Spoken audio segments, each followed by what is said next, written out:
Thanks. Right, we are live.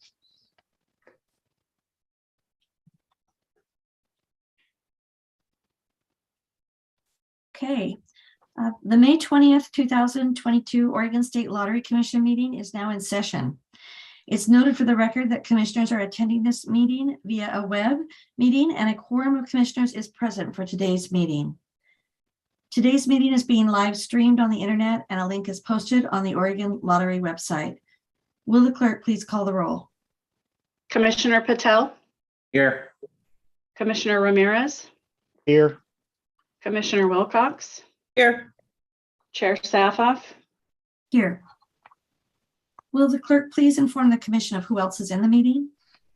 Yes, we have Director Barry Pack, Janelle Simmons, Kathy Ortega, Kathy Stromberg, Chris Scaro, Matt Shelby, Mike Wells, Nate Carter, and Ty Calandrello. Okay. Thank you. Members of the public have the opportunity to provide written public comment to the commission for this meeting. Could the clerk please confirm that no public comment was received? Yes, that is correct. We did not receive any public comment this month. Thank you. With that, we will move to commissioner communications.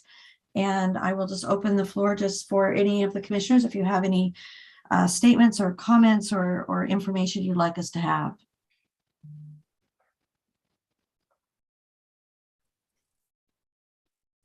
I just want to welcome you all, and I would tell you that I believe we have an in-person meeting coming up, and I think the next one, if I'm not mistaken, will be in Portland, and I am looking forward to seeing all of you again face to face. With that, let's move to the director's report. Thank you, Madam Chair. I have a brief report this morning. I'll start with some lottery news. Earlier this month, lottery headquarters fully reopened to staff following more than 2 years of closures and restrictions. Obviously, things have changed a lot since March of 2020. The building isn't nearly as busy, with many folks working remotely. That said, it was great to see smiling faces again, face to face and without a mask. Our modern work environment team continues to monitor employee needs during this transition time. A key focus moving forward is to continue strengthening connections and collaboration among employee groups in the building, in the field, and in cyberspace. And speaking of collaboration and employee engagement, to get better at something, you first need a baseline. And that's why lottery staff last month completed a Gallup employee engagement survey. We had a 98% response rate, which is fantastic. The survey is just the first step to understanding and improving our employee experience. Improved employee engagement is proven to be good for employees and good for business outcomes. This month, we're digging into the responses to gain insights and starting to build action plans that address areas where the survey identified gaps in engagement. At the executive team level, we're working on identifying areas we want to address as an enterprise, and we'll share that out with the organization soon. And speaking of the executive team, we met in person this month for a 2-day offsite work session where we made great progress developing our business objectives, plans, and associated budget for fiscal year 23. We're updating the financial models accordingly and identifying some policy choices for the commission to evaluate during your budget work session next month. Moving on to sales, overall sales this month remain strong, with all weeks topping more than $30 million in revenue. Video lottery recently passed $1.1 billion in revenue for fiscal 22, nearly 4% over forecast. Video lottery has seen a 54% increase over this time last year, when statewide closures were still a significant part of the annual picture. Scratch-its have generated more than $146 million in revenue this year, more than 3% above forecast. The major jackpot games recently passed $100 million in revenue for the year, approximately 1% under forecast.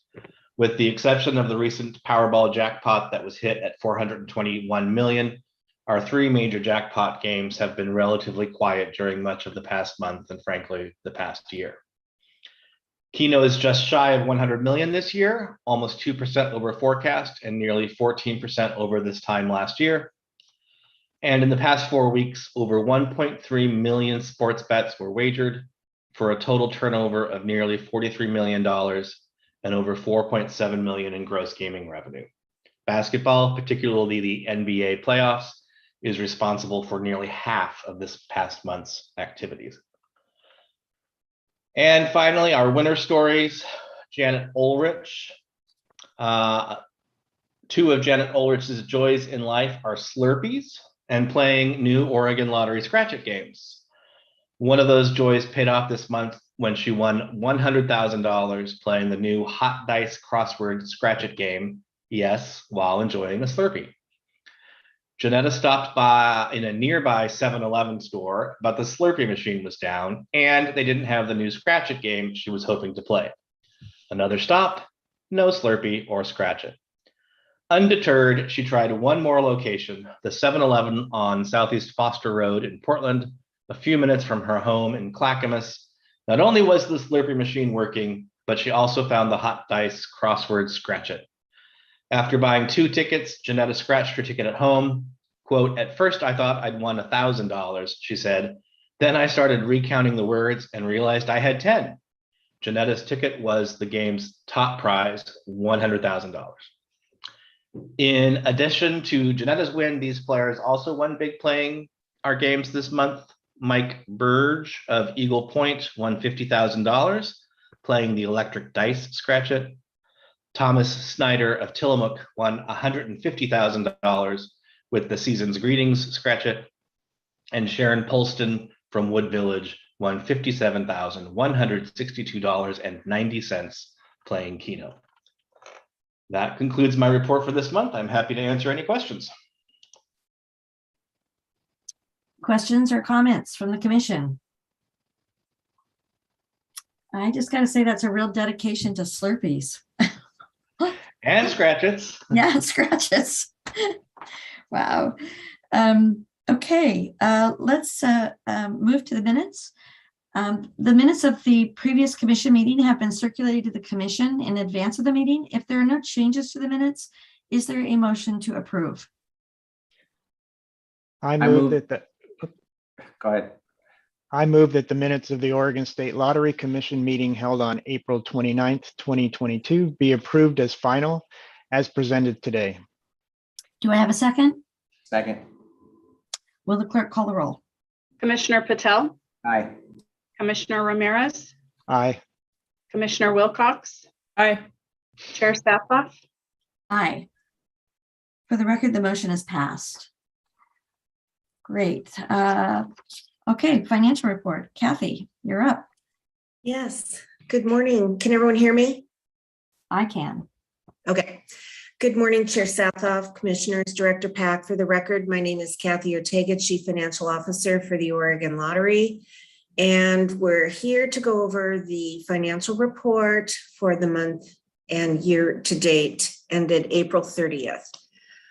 We only have 2 remaining months in this fiscal year, so we're coming to a close fairly quickly.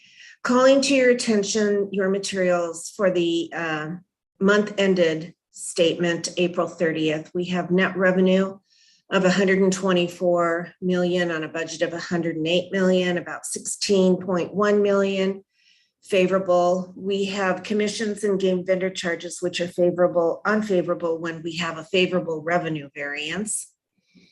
I'm going to call to your attention the other income gain or loss line, which I have not highlighted, but I did want to speak to it because the line is fairly large for the month, and that reflects an accounting entry that is required per accounting rules to mark to market all of our investments that we hold to pay our annuity winners. And the market is fluctuating a bit, so that number is pretty sizable, but just to remind you all that that is an unrealized loss. Those annuities mature in 25 years. And so we really don't know what the loss will be when we actually come to maturity on those, but accounting rules require that every month we mark them to market.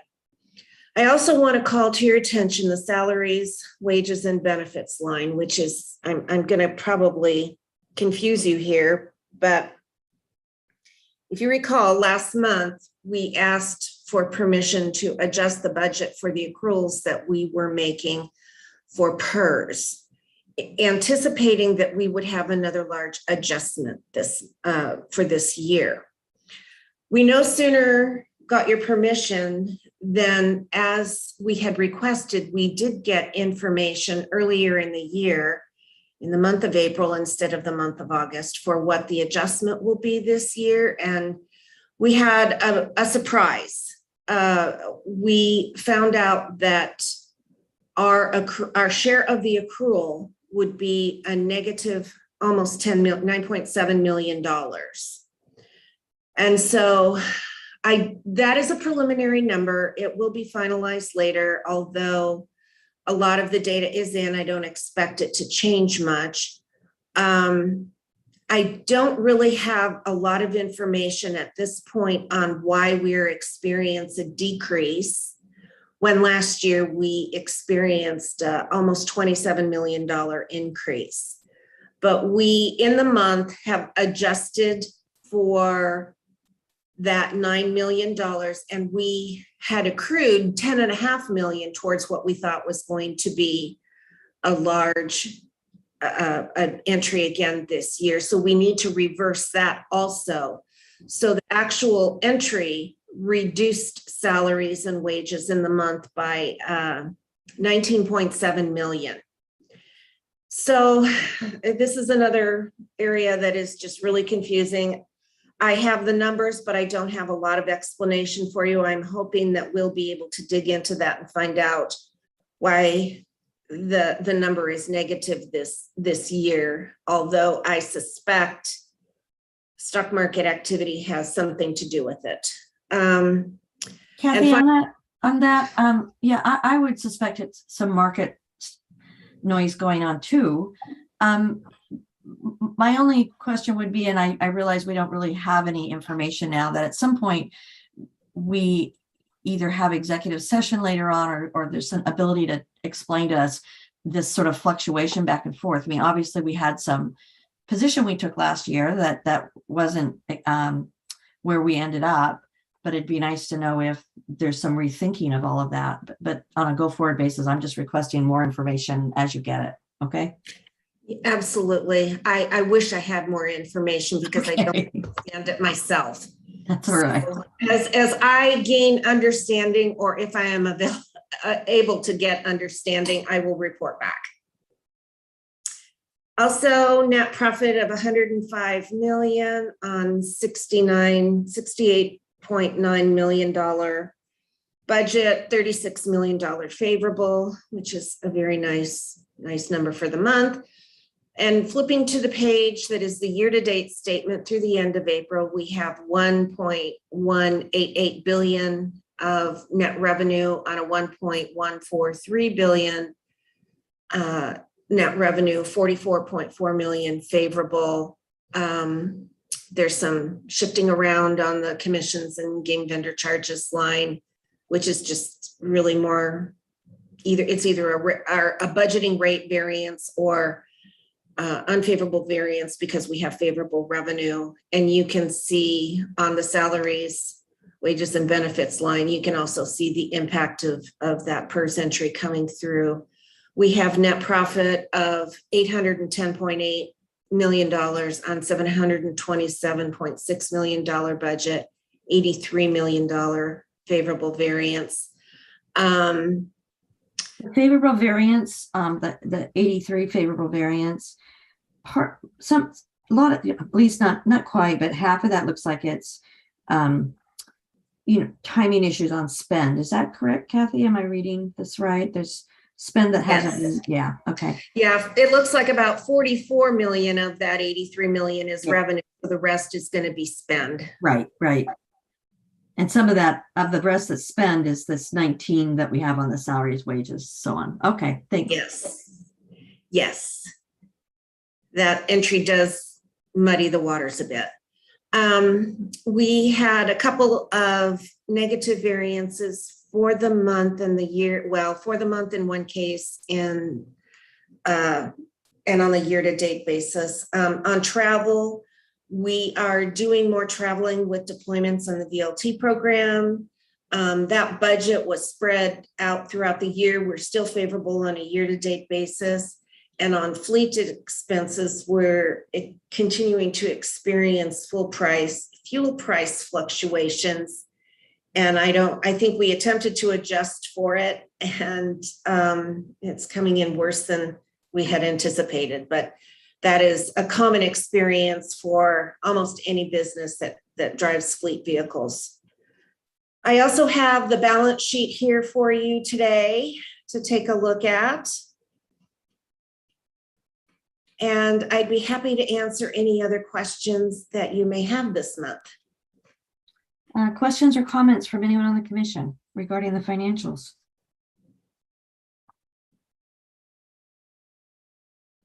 Kathy, I only have one, and it's a kind of a dumb question, but I don't remember seeing it before. Maybe I have on the balance, on the balance sheet, compensated absences non-current. What is that?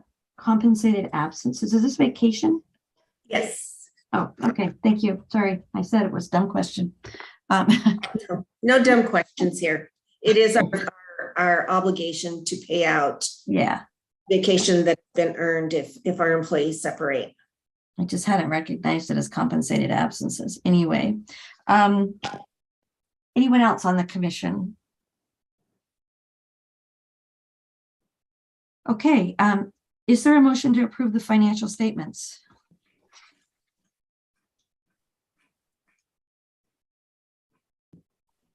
I move that the Oregon State Lottery financial statements for month ended April 30th, 2022 be approved for the record as presented today. Do I have a second? Second. Will the clerk call the roll? Commissioner Patel, Aye. Commissioner Ramirez, Aye. Commissioner Wilcox, Aye. Chair Saathoff. Aye, and the motion has passed. Thank Okay. you. Thank you, Kathy. And that means that Chris, you're up for rulemaking. Thank you. Good morning, Chair Saathoff, Commissioners, Director Pack. Can you hear me okay? I can. Okay, good. For the record, my name is Chris Scarrow. I'm the Rules and Policy Analyst for the Lottery, and I have 3 rulemaking updates today.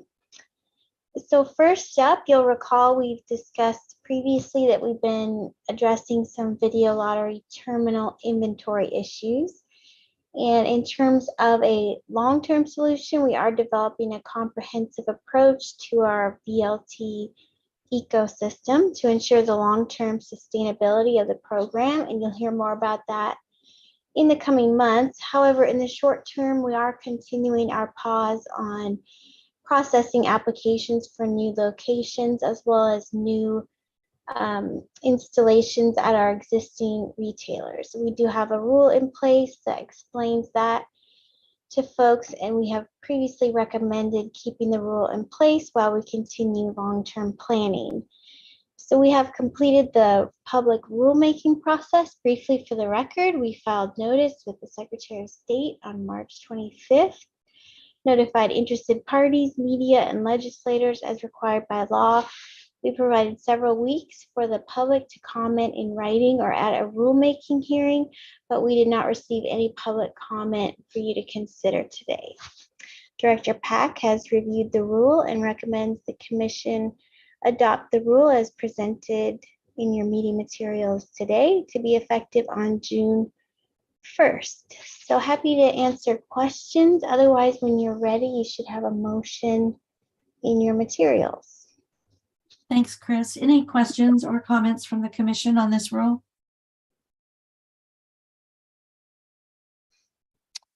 Okay, is there a motion to adopt the proposed rulemaking?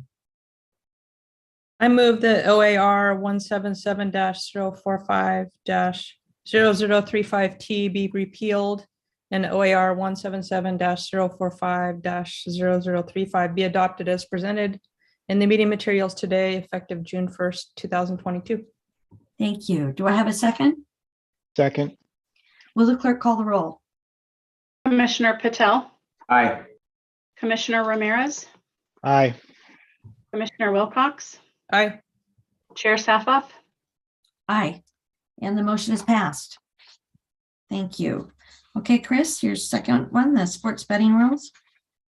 Thank you. Yes, sports betting rules. So you guys will be very familiar with these. We started talking about this rulemaking back in September of last year. So I'm very happy to say that we've gone all the way through the rulemaking process on these rules. And briefly, for the record, we filed notice with the Secretary of State on March 29th, notified interested parties, media, legislative contacts as required by law, provided several weeks for the public to comment in writing or at a hearing, but we did not receive any public comment for you to consider today. Director Pack has reviewed all the rules and does recommend the commission adopt, amend, and repeal the rules as they're presented in your meeting materials today to take effect on June 15th. Happy to answer questions. Otherwise, when you're ready, you should have a motion. And questions or comments from the commission?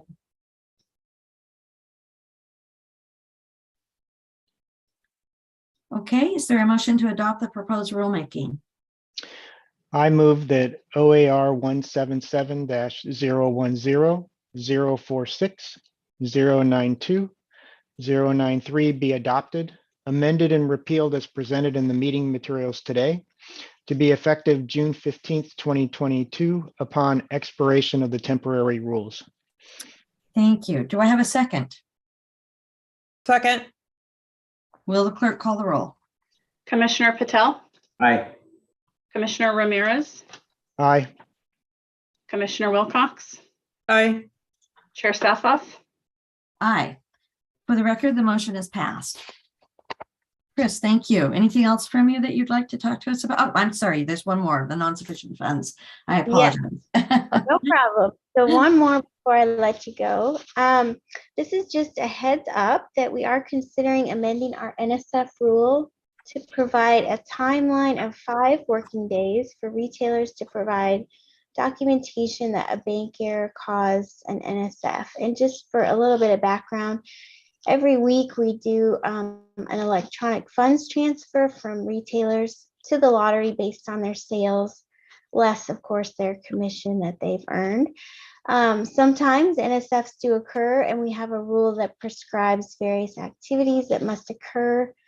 The rule distinguishes between their first NSF and the second NSF, and then separately we excuse NSFs that are caused by bank error, but we do require documentation, and we do not have a timeline on the documentation, which has caused some confusion in practice. So other activities in the rule are on a 5 working day timeline, and so that's the timeline we've proposed. We are of course open to feedback, especially from our retailers on that proposal. So we'll do some outreach and I will report back to the commission when the rulemaking process is completed, but more information in the meeting materials for those who are interested, and happy to answer questions. Otherwise, that is all I have for you this month. Questions on the proposed rule? Or I just had a quick question. So I saw that there was a period of time after an NSF where they have to submit it. How does the notification that an NSF occurs? Does the lottery tell them that? Right? It wasn't clear to me when I read through what triggers the beginning of the timeline. Yes, I believe we do almost immediate notification directly to the retailer. So we get notified usually Friday, sometimes Thursday when an NSF occurs, and we notify them immediately. And we like to have the whole thing resolved by the end of the following week. And so my understanding, I'm also not that familiar with this process, but just from what I've learned is that it's usually all wrapped up relatively quickly. The retailer obviously wants to correct the error right away, and so do we. So yeah, there's immediate communication. All right, thank you. Sure, thank you. Chris, the only sort of maybe some obvious things. I would think, I noticed from the materials that we hadn't really reached out yet to retailers, but they'll have an opportunity to weigh in. Yes. But I would think that this benefits, it's something that the retailers would want. Am I reading correctly that this will help them? Yes, so they definitely want to get the NSF situation resolved promptly because we Mhm. can't disable their equipment pending resolution. And so it's in everybody's interest to act quickly. And so we think this gives some clarity on Mhm. getting everything resolved. Right. Well, given it, in these instances, it gives us time to understand if it was a bank error or an NSF. That's Mhm. kind of where I'm headed, that I would think they would want that, but they'll have an opportunity to weigh in on the rule and we'll hear from them. Okay. Yeah. All right. Thank- Okay. Any other questions or comments on the proposed rule from the commission? Great. Is there any other business that Barry, you or your staff or even the commission feels we should bring forward at this time? Nothing from me. I don't have anything either, and unless my fellow commissioners do. This concludes the meeting of the Oregon State Lottery Commission. The next meeting is scheduled on Friday, June 24th. Thank you all for attending today's meeting, and the meeting is adjourned. Thanks, everybody. I look forward to seeing you soon. Thanks. Thanks.